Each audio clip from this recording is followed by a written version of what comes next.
Punisher ventilates Daredevil. More tips for selling your collection. And Space Ghost is still the most. From Space Ghost. All that and more on this week's episode of Renewals.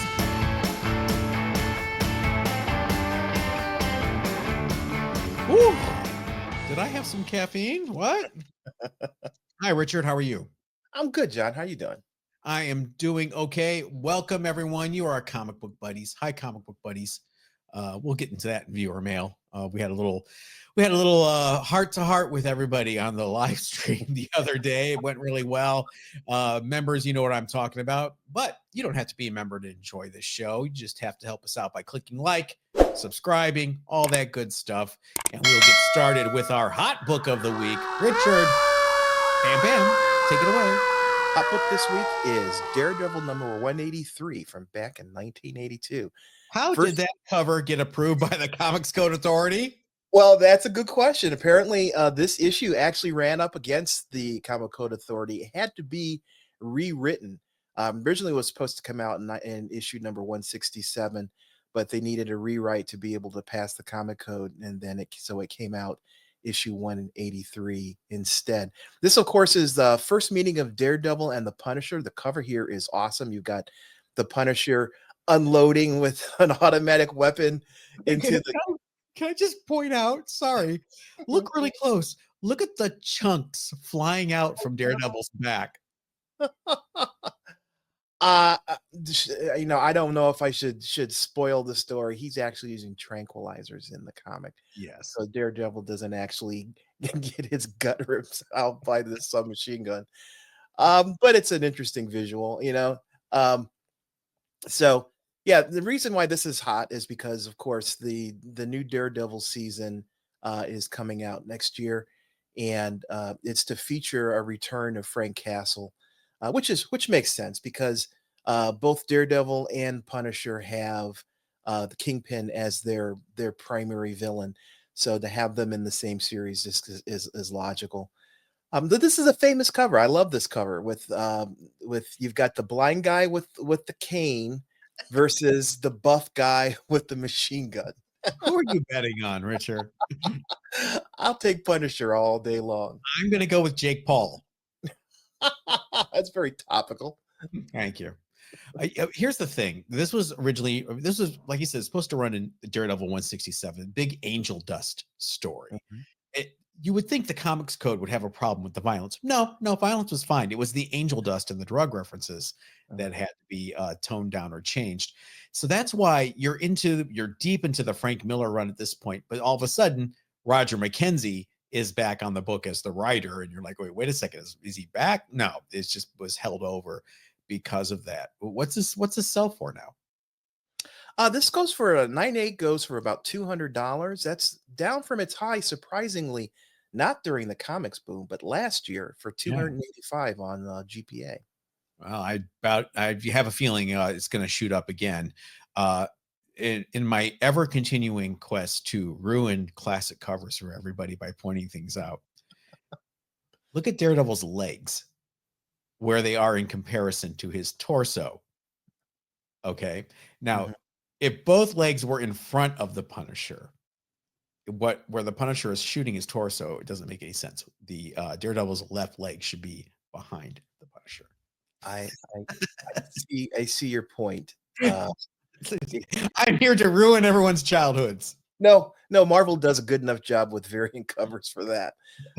This is just comic book anatomy. You know how that works. I know. The other classic cover is the other part of this story where it's just the close-up of Daredevil holding the gun to the reader that says "No more Mr. Nice Guy." So don't sleep on that one either. All right, I spared everybody by not doing magic fingers for show and tell. We just went right into it, right? I can do magic fingers for you, John. I see 2 magic fingers you're holding up right now. I have theme Thor. I'm feeling Thor today. I worked out too hard yesterday, and now I'm Thor. So it's Thor's Day. Thor 232. Speaking of awkward covers, what? You've got Firelord flying through some sort of doorway in space while Loki looks on and Thor is there. And I don't know, is that Fire Lord creating a brain out of matter, or is that supposed to be melting the rock? I Boy, what a horrible composition for that cover. Yeah, it's a Thor cover. It's got everything you need. It's got, Thor in space. It's got Fire Lord, cosmic character. It's got Loki. It's almost written by committee or drawn by committee. And, they get better. Trust me. I just wanted to start off with this one because I saw it in the stacks and I was like, oh, that's an awkward one. What is your first show and tell book? My theme is Silk, Oh, the spider character. And not the punk rock group that featured Midge Ure. No, not the punk rock group. Surprisingly. Hmm. Here is what is this? Amazing Spider-Man #4. I forget. What is this? First appearance. This is in the original Sin story arc. First appearance of Silk. Yeah, I had high hopes for Silk as all of the alternative spider characters seem to be not the subject matter that Marvel wants to focus on. Let's just put it that way. In the MCU, but we still have time. There's still opportunities for it, and Silk is, in my opinion, one of the better characters in the Spider pantheon. If you're going to bring her to the screen, because she's got a pretty rich story and history at this point. So, but this is her first appearance. I wonder what the Sony contract was like. And I asked that because, they have the rights to Spider-Man and all related Spider-Man characters. Is that in perpetuity? Because we saw Miles Morales and that was in a Sony movie. We've seen Spider-Gwen in a Sony movie. So if they were going to do something with Silk, it would have to be Sony, right? I would think so. Yes, definitely. What about Kingpin? Kingpin is a spider villain, right? So how do we get away with Daredevil and Punisher? That is a fantastic Punisher introduced in Spider-Man. But 129, yeah. Punisher movie that was with someone else was Canon Films, I think, back in the day. Oh, we can talk about this for hours. So it's just interesting. I just wonder how that contract works. Now, this is a better Thor cover because why not have the co-creator of Thor back? It is Thor 241, Jack King Kirby, November 1975. One of the first covers he did when he came back to Marvel after going to DC. Okay, it fails the 6-foot test, which is my ability to know what in the world is going on in that cover if I'm standing 6 foot away from it.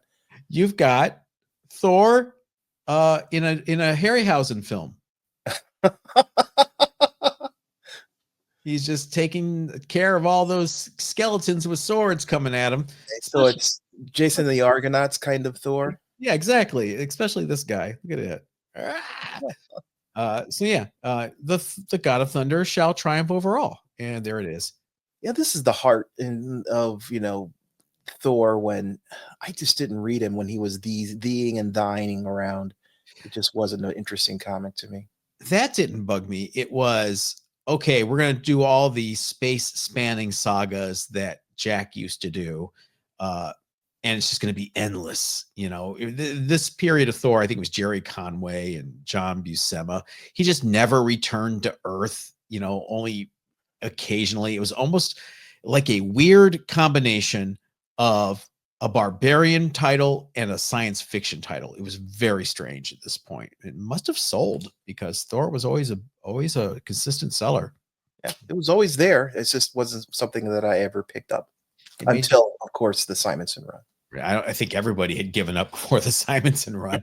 What do you got next? Again, talking about Silk. Here is this is famous within our clique. It is the trash bag edition, Silk #1. The grocery store bag. The grocery store bag, yes.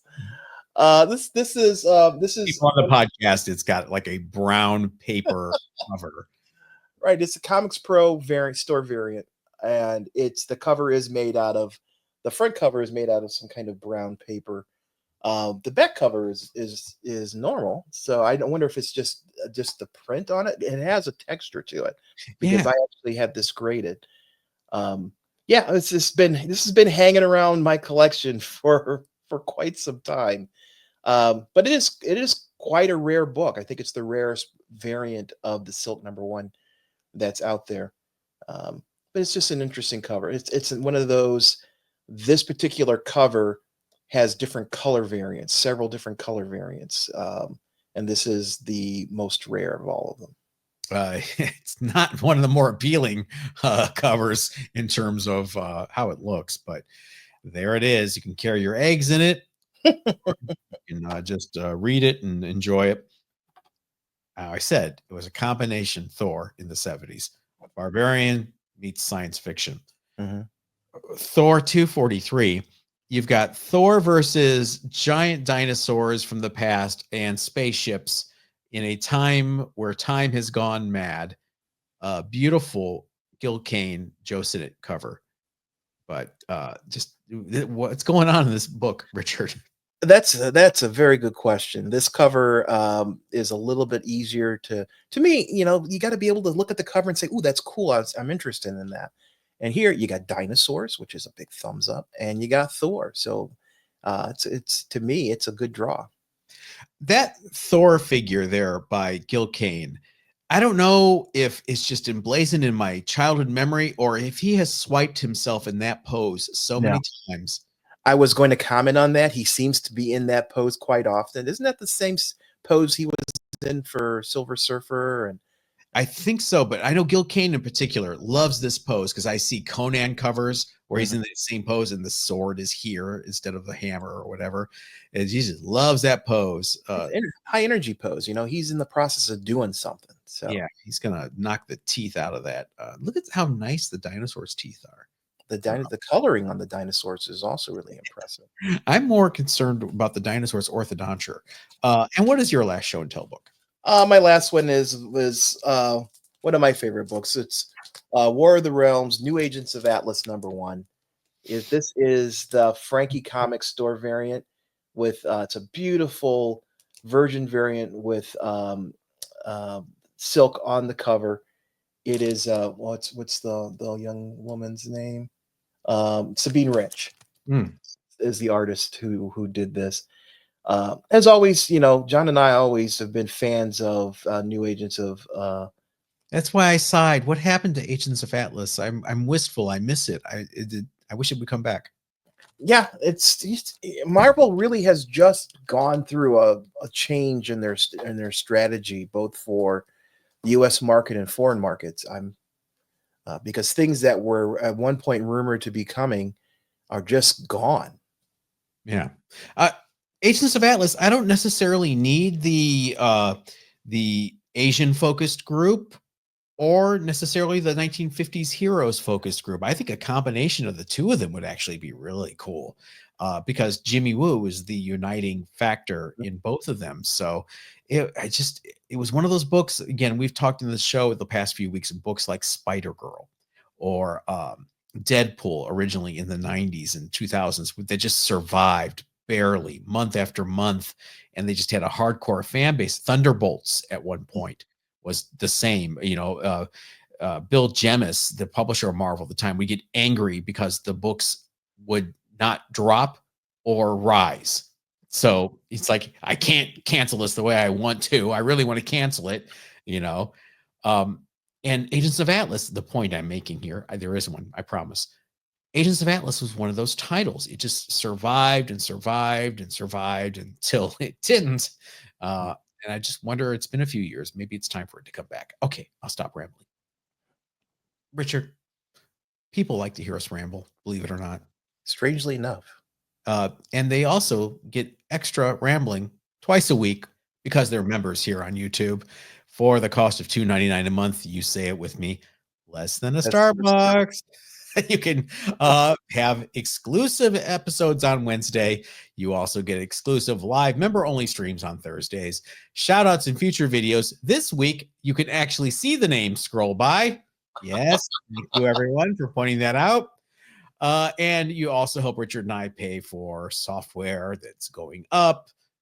We go to shows, we cover things for you. All you have to do is hit the join button next to the subscribe button here on YouTube, or go into the description if you're listening on the podcast, and you can join us on members only episodes. But right now, you're here with us. You don't have to be a member to enjoy viewer mail. You've got Richard, mail. your first piece of viewer mail is about being a member. Yeah. My first piece is from Tom Agnetti, who is a member here on YouTube. My first official viewing as a member. Welcome. This is even better than my AARP membership. Stop it. Oh my God. So when I was in Ohio last time, we went to Perkins with my sister. Okay. Perkins Pancake House. And we sit down and my sister goes, "You can order from the 55 and up menu now." She did survive the meal. It was close. All right, go on. Sorry. You guys are such a breath of fresh air for me as it relates, and I don't have to watch salesy variants pushing shows by people my kids' age. I hear you. I can relate to so many of your references as I grew up in a similar time. Born in 1971. All right. Thanks for the content. Thanks, Tom. Welcome aboard. Yep, I think you'll enjoy the members only show because John and I, we wax poetic on not just comics, but music, TV, movies, pretty much anything that we grew up with. Because John and I have known each other for literally forever, and it's a fun time. I don't know if you want to be a member for a long time. If you hear me do the theme from Electra Woman and Dyna Girl for everybody, been a while since I've done that. It is priceless. My first piece of viewer mail comes from our email at bronzeandmoderngods@gmail.com from our buddy Brett Sobleski. Hi, Brett. Hey, Brett. Knowing John's affinity for Captain America and the knowledge of the character's Silver Age run, is there a reason why Stan Lee and Gene Colan decided to dub Samuel Wilson as the Falcon instead of something more thematically patriotic like the Eagle? I'm assuming it has something to do with the Eagle Comics periodical that ran in England from 1950 to 69 originally, or even avoiding any confusion with the Golden Age Eagle from Fox Feature Syndicate. Brett, I never thought about it, but I think it might just be something as obvious as the Falcon had a pet falcon, and on the island where Cap met him, and so that was easier than he has a pet eagle. Also, I think it may have been intentional to differentiate him from Captain America, make him less of a sidekick and more of a peer, although he ended up being a sidekick. I mean, come on, it's Cap. But okay, here's one for you, Brett. Which costume? Red and white or the green costume? Richard. I'm the red and white fan, personally. Yeah, I grew up with the red and white one. But the more I look at the green costume, I kind of like the green costume too. I wish the new Falcon, whatever his name is, that replaced Sam, he should be in the green costume. I could go with that. Or a variant, therefore. And I think you may have a point about the Eagle. Eagle is more difficult to trademark than Falcon. I'm sure. There's so many different ways, so many different people want to use that as their icon. So I think Falcon might have been an easier route. Thanks, Brett. And everyone, shoot as many Captain America questions as you want. What's your next piece of viewer mail? My next piece is from Wiley Richardson, also here on YouTube. Hey, let me offer you this challenge. If you can own every comic published in a given year, would you still choose 1986? Wouldn't the late 30s or early 40s be a much more obvious choice? Okay. There's a couple different ways you can do this. Now, if we're talking about pure dollar value, then yes, 1939 would probably be my choice. No contest. And no contest.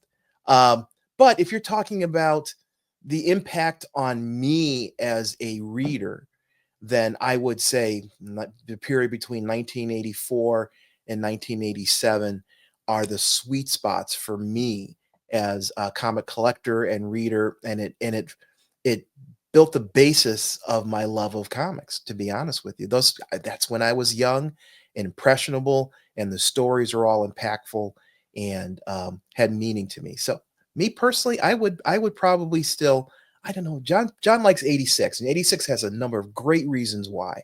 I still like 84, but there definitely is an argument to say 86. 84, 86. I say 86 because while 84 had everything that was happening in terms of like first comics, you had Badger, you had Nexus, you had Kamiko, you had all this stuff.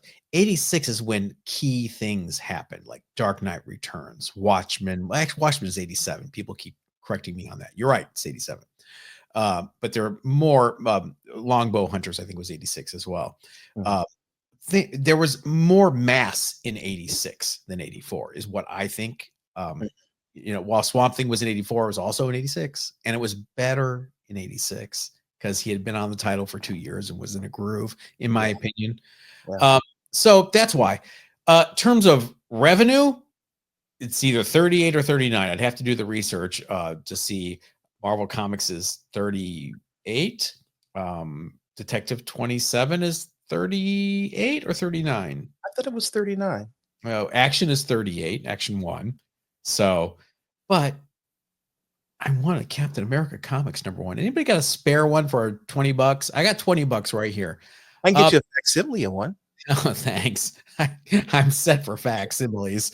My next piece of viewer mail comes from our email as well at bronzeofmoderngods@gmail.com from our buddy down under, Alan Carr. Hi, Alan. Hey, Alan. I am just a tad off selling. Oh, sorry. I am just a tad off 20 years selling on eBay. A great experience. Sure, there are highs and lows. This was in response to a viewer mail last week about, hey, you guys keep talking about selling books. How should I go about it? And our advice was just go. Stop thinking about it. Do it. Mix it up a little, leading with the softer stuff with just a few biggies until you build a solid feedback profile and keep going. Don't stop and start. You lose touch with your buyers. Be kind and courteous to everybody. Dorks just can't handle nice. Tell yourself, don't give me an excuse. Give me a result. You will have fun. And for my sins, I am an old hippie peacenik who had hoped that long before the end of the first quarter of the 21st century, the color of person's skin would not be an issue. Maybe one day. I mean, we can put an old comic in a plastic case and it's worth a whole bunch of money. So let's have a go at grading humanity. Please. Cheers from Alan, the gold key four color kid down under. Alan, from your lips to everyone's ears. You're right. eBay and selling your books, consistency is key. Customer service is key. Don't be taken advantage of. If someone's like, I don't like this book, I disagree with the grade, can you give me half of it in a refund? No, you can send it back and get the whole refund.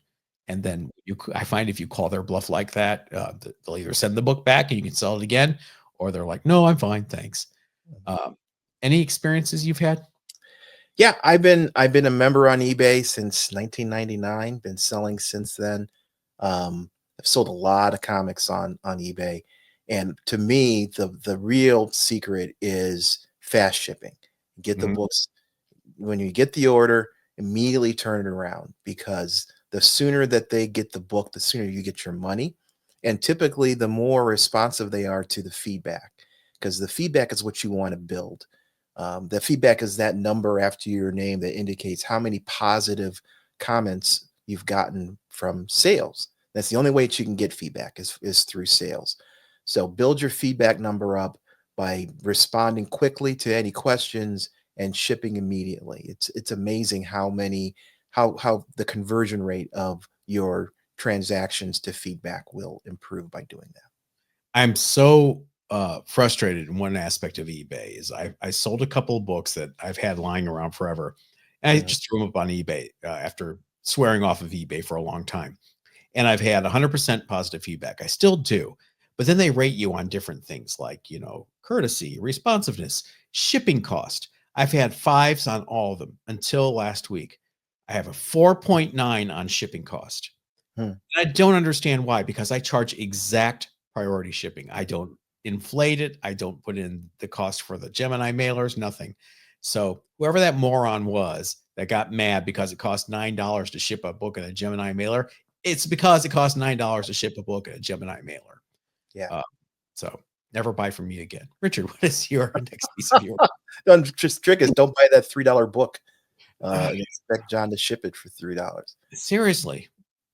My next piece is from Heck Tech on YouTube. And he says, and this is in regards to the layoffs that were occurring on CGC that we talked about last week. CGC will get even less submissions when PSA takes a little market share next year.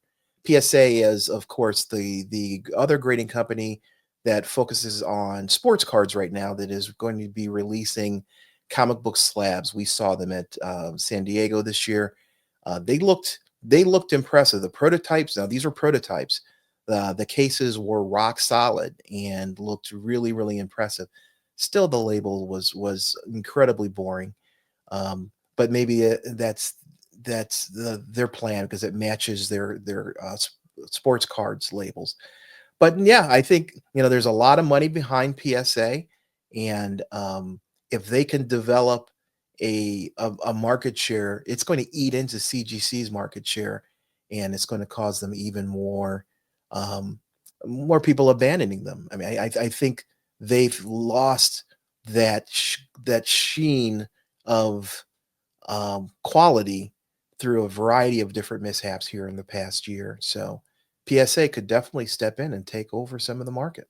The trust level has been halved. I won't say it's gone, but it's halved. I mean, I look at so many books that are graded poorly, that are banana bended, that are swappity swapped out.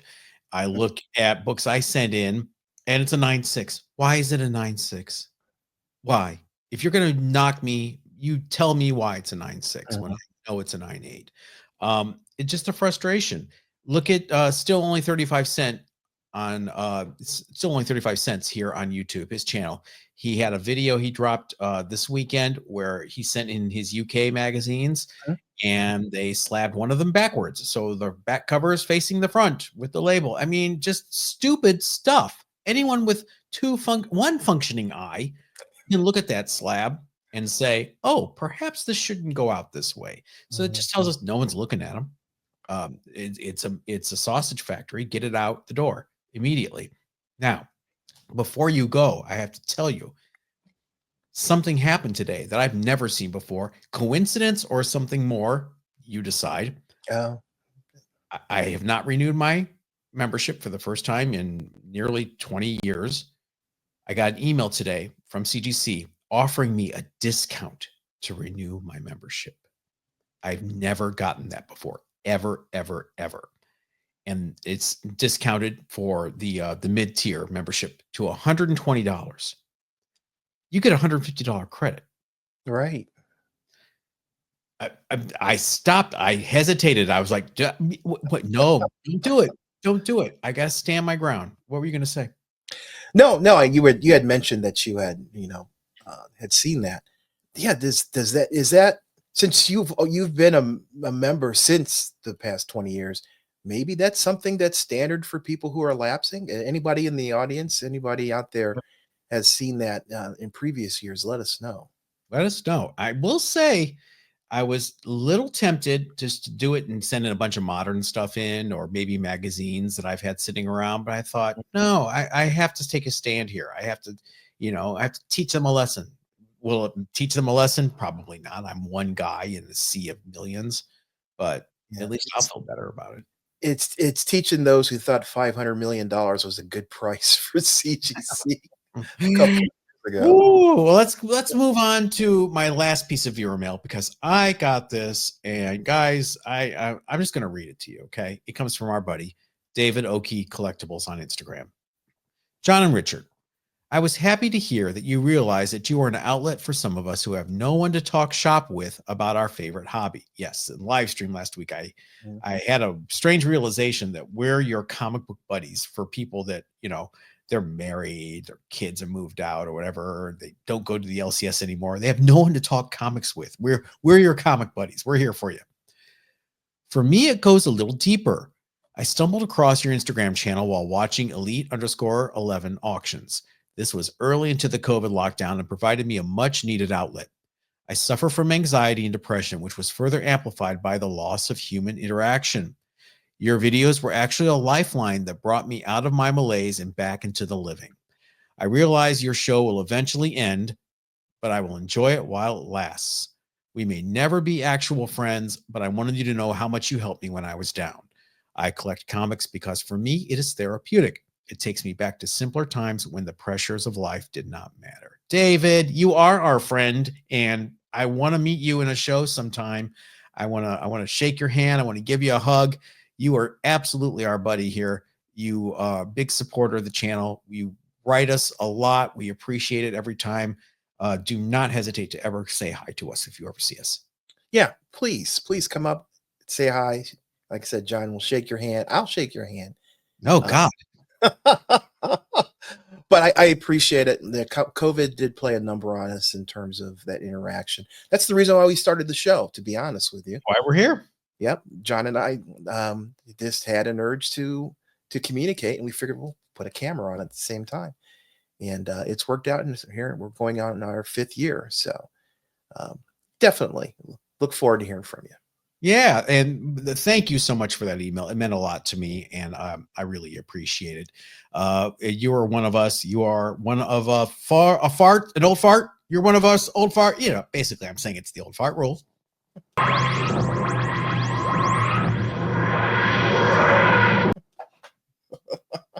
You know, I was doing so well for those last few weeks when it came to segues. Richard, this is a painful one. I'll let you start and give your spiel first. Okay. I picked for the old fart rule this week. Kitty Pryde and Wolverine, #1. That's Marvel back in 1984. Anyone who was collecting comics back then or has seen this cover in some long box buried away. It is a cover with Kitty Pryde on the cover, and it's split down the middle, as a number of issues in this series are. On the left is the United States, where she grew up, and on the right is Japan. And it's a story. The artist is Alan Milgram. And this is a 6-issue limited series featuring, guess who? Wolverine and Kitty Pryde. Wolverine was hot and still is hot. And Kitty Pryde was considered to be Chris Claremont's baby. Mhm. So this miniseries is kind of a coming of age arc for Kitty Pryde. She's no longer just a little kid. She's been in a relationship with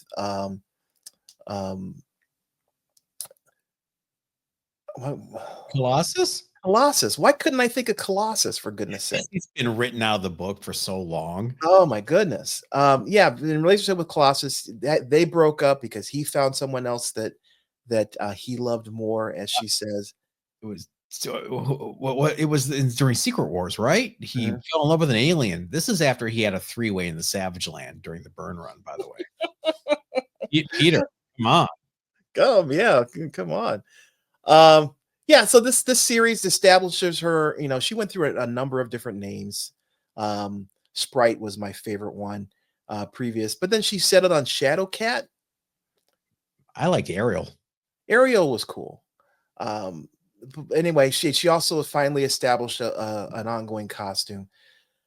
Like I said, this book is in the dollar bins. I remember flipping through, and you go through, and there's like 12 books in a row of different issues of Kitty Pryde and Wolverine.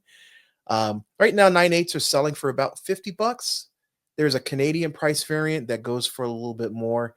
Don't look at the prices on eBay, for goodness sake. There's people up there that's got this book for $1,000. Insane. Yeah, it is insane. It's easy to come by, and if you want to read the story, you can pick up the raws for $1 a piece. Kitty Pryde and Wolverine. So Wolverine's first miniseries, 1982. You've got Chris Claremont. You've got Frank Miller. You've got Joe Rubenstein. You've got a great story. You've got a classic for the ages. Let's follow it up with this piece of crap. I'm going to be merciless. Have you ever looked at the art in this 6-issue miniseries by Al Milgram? Yeah, yes, I have. It looks like Al was given a deadline of 3 hours to do all 6 issues. Not 3 hours each issue. You've got to do all 6 issues in 3 hours. Go. Uh, Yeah. it looks it looks like he drew it direct to the board with a black Sharpie. And any mistakes were just, oh, I would just scribble over them and redraw them. I mean, guys, I cannot tell you how bad the art is. Now, I'm picking on Al Milgrom here. Let me pick on Chris Claremont a little bit. Not only is Kitty Pryde a NASA level neuroscience or whatever she is, she's now a ninja who can, best Wolverine in a fight. This was, what do they call it, when a writer kind of has a pet character and puts all of their there's a term for it, a sue. Yeah, a Mary Sue is a type of Yeah. type of fictional character, usually a young woman, who is portrayed as an unrealistically free of weaknesses or character flaws. I mean, that's all this is Chris Claremont doing a Mary Sue on Kitty Pryde. Mhm. I remember it came out, people ordered cases. Dealers were specking on this. Wolverine was such a hot book. Here we go. And then this came out and it was like, it was steamy in the worst ways, like curb your dog, please. And just awful. Am I being cruel on this book? Yes. What do you guys think? Am I really, Richard, what did you think? Did you like it? It was passable. It was kind of one of those things you read while you're eating lunch and you really didn't think that much about it. Or on the commode? Yeah. At the time it was content about Wolverine. Yeah, that's why everybody ordered it. Yeah, which is, the primary focus. And it's Wolverine with ninjas. So, he's in Japan, which is his element. From that aspect, it was, I don't know, like a CW show. You watch it because, it happens to be on and you're making dinner. You pick on the CW every week. I hate CW. I can tell. Look at the front cover of issue 1. Does this make you go, ooh, this is the Wolverine sequel? No, it makes you go, oh, this is like a young adult novel. I'm going to pass on this. You guys tell us what you think. I'm sure there will be people defending this book, and you should if you liked it. Yeah. But let's move on to our underrated books of the week. Richard, do you know who Gary Owens is? Gary Owens. Yeah. Yes. Well, he was the voice of this character. oh, I didn't know that. Yes. I did not know that. My pick for underrated books this week is Space Ghost. Space Ghost #1 from Dynamite from this year. I did not, until I was doing research, I didn't even know this book was out. So picked up a copy, read it, and it's actually really good. For those, this is a new telling of the Space Ghost story. For those who don't know, Space Ghost was a Saturday morning cartoon that features this mysterious vigilante and his 2 underage teen assistants who were flying combat or missions in their spaceships and being shot at. It was an innocent time. They even had a monkey. They had a monkey. Yes, everybody has to have a monkey. Story by David Prepose and art by Jonathan Lau. There are multiple covers for this one. I really like the Matina cover, which is the A cover. There's also this really cool retro cover by Frank Cho. Does the Matina cover have a patina? It has a patina. The Matina patina. Oh, okay. And I Space Ghost is one of those things I grew up with, including the horrible bastardization that was Space Ghost Coast to Coast. I like Space Ghost. Oh God, I hated that. I hated. Brack was amazing. Oh my goodness. So I went back and watched the first episode. For the beauty of YouTube, you can find anything, and I'm going to ask John to put a link to the first episode of YouTube on YouTube of Space Ghost, the original series from 1967, and it's pretty cheesy. They don't do any exposition. They're right into the action, and they bing bang pow pow fighting the bad guy. But that's what you wanted when you were 8 years old. You didn't want to learn about somebody's backstory. You wanted to watch him pound on somebody. Hello. And yeah, that's what you got with Space Ghost. Yes. So this story is a little more gritty than the 1967 story. It's Um, I won't go into the specifics. Read it because it is actually enjoyable. The 9.8 of this book, it's still unknown. That you can buy this book for cover on eBay. I've seen 9.8s around $70 for the A cover. There are some variant covers, of course, that are more expensive. But did you know, John? In doing research, I looked at the original 1967 comic book, issue Mhm. number one of the Space Ghost series. 2023, it sold for $12,000. Our buddy Forrest, aka DD Comics fan on Instagram, is a big Space Ghost fan, and he has for years searched for a higher grade copy than his 7.0. In vain. Mm. That book is a wait for it, a ghost. Yeah, it's amazing. There is an audience. I find it amazing because to me it's kind of a niche. It fits.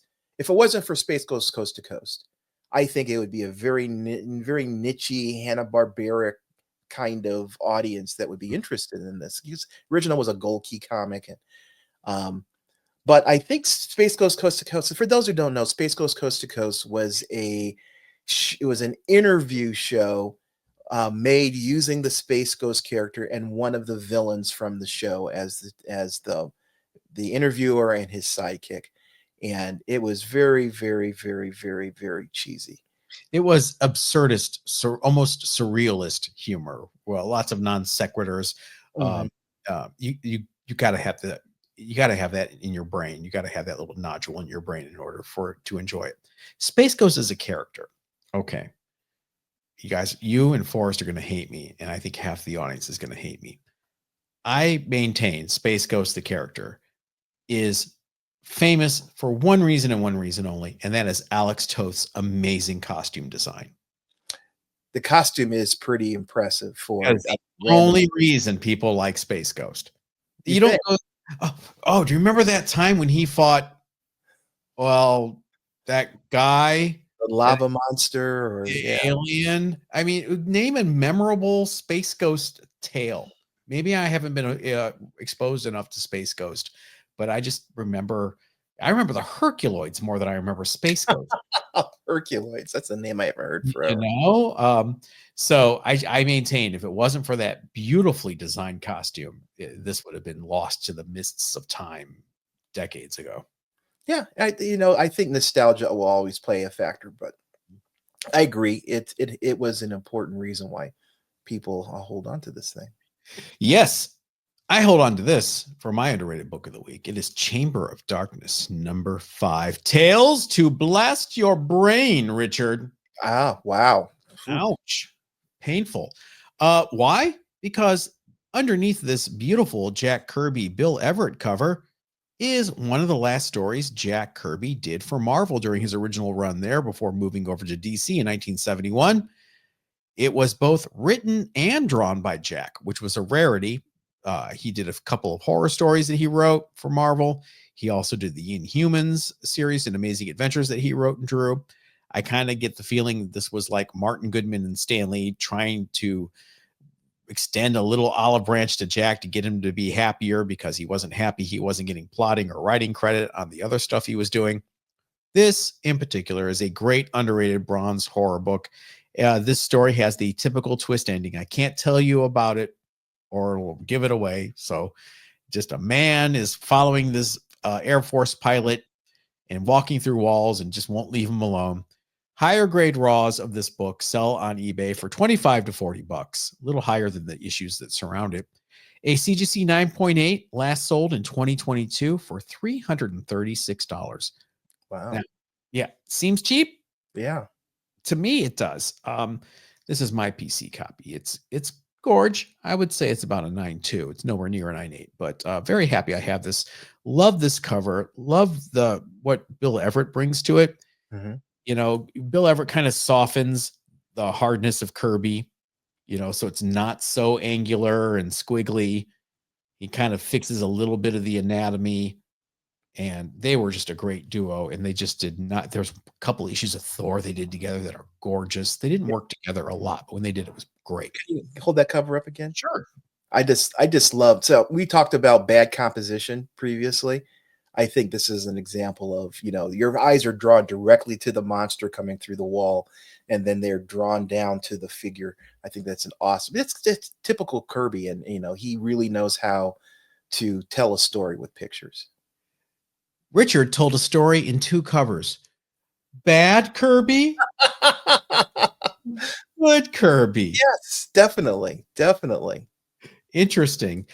Just 4 years apart, these covers. That's Mhm. another interesting thing. So there are underrated books. Thanks, folks. We will see you members on Wednesday and Thursday. Everyone else, we will catch you on Monday. Thanks as always for joining us. Thanks, everybody. Stay safe. Have a great week.